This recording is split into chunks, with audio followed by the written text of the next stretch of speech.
నమస్తే, welcome to Andhraprabha. నేను మీ హేమ. ఏపీలో ఓవైపు టీడీపీ జనసేన అభ్యర్థుల తొలి జాబితా విడుదల చేసిన వేళ వైసీపీ సీనియర్ నేత తమ పార్టీలో ఇన్ఛార్జీలకు షాక్ ఇచ్చారు. పలు చోట్ల ఇన్ఛార్జీల ప్రకటన తర్వాత కూడా అసంతృప్తులు వ్యక్తమవుతున్న వేళ ఓ కీలక అంశంపై క్లారిటీ ఇచ్చేశారు. ఇప్పటి వరకు వైసీపీ ఇన్ఛార్జీల మార్పుల్లో చోట్లు దక్కించుకున్న వారికి టికెట్లు ఖరారవుతాయా లేదా అన్న ఆందోళన వ్యక్తమవుతున్న వేళ సుబ్బారెడ్డి కమెంట్స్ సంచలనం రేపుతున్నాయి. ఇంతకీ ఆయన ఇచ్చిన షాక్ ఏంటి?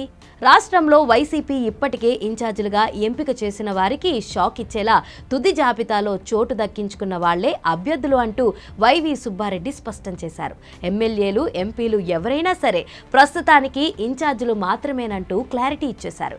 తద్వారా ఇన్ఛార్జీలుగా ఎంపిక చేసిన వారు అభ్యర్థులు కాదని, వీరి స్థానంలో తమకు చోటు దక్కలేదని ఇతర నేతలు భావించాల్సిన అవసరం లేదని సుబ్బారెడ్డి పరోక్ష వ్యాఖ్యలు చేశారు. మరోవైపు టీడీపీ జనసేన తొలి జాబితా పైన సుబ్బారెడ్డి హాట్ కమెంట్స్ చేశారు. వైసీపీ అభ్యర్థులు బలంగా ఉండడం వల్లే చంద్రబాబుకు తమ అభ్యర్థులపై సుదీర్ఘ కసరత్తులు చేయాల్సి వస్తుందని సుబ్బారెడ్డి వ్యాఖ్యానించారు. ఇప్పటికీ టీడీపీకి 40 స్థానాల్లో అభ్యర్థులు లేరని గుర్తు చేశారు. రాష్ట్ర భవిష్యత్తు కోసం కాకుండా చంద్రబాబు కళ్లల్లో ఆనందం కోసమే పవన్ కళ్యాణ్ 24 సీట్లకు పరిమితం అయ్యారని ఎద్దేవా చేశారు.